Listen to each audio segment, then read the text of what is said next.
Congratulations to all of you. I guess the question really first is to Mr. Kaplan and Mr. Emanuel is about, the question is about when you can decide fairly, someone's case.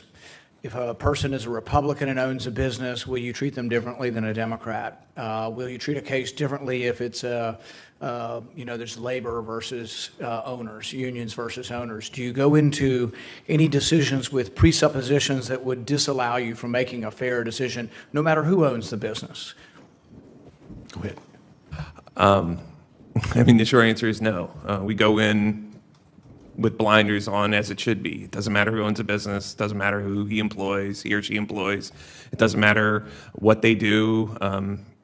It's very fact intensive, and we evaluate the facts in an impartial manner, and I can pledge that I would do that at the NLRB. We do the same thing at OSHRC. Doesn't matter who the employers are, except for repeat violations and things like that, but we analyze it from the perspective of looking at the case, looking at the facts, and coming to a good decision.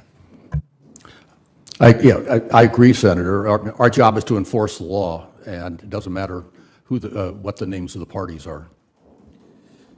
Mr. Brisella, your position is a different one in the sense that you do work for an administration that is of a political party, but I think most Americans want people in government to, I think there's something that I like to refer to as petty partisanship, that you're just blindly for whatever Republicans are for.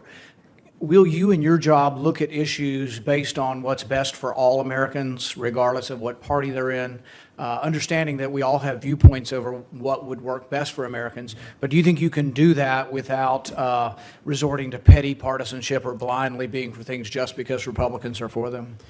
Yes, Senator. I think the administration of law should have nothing to do with partisan politics.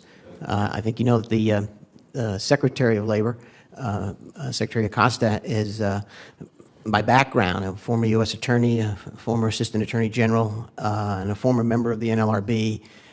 He's a lawyer's lawyer, and he has stated before this committee that respect for the individual and respect for the law are two things that will guide him, and they certainly will guide the department. So partisanship would have no place in administering the laws. You didn't frankly have the balls to put country before party.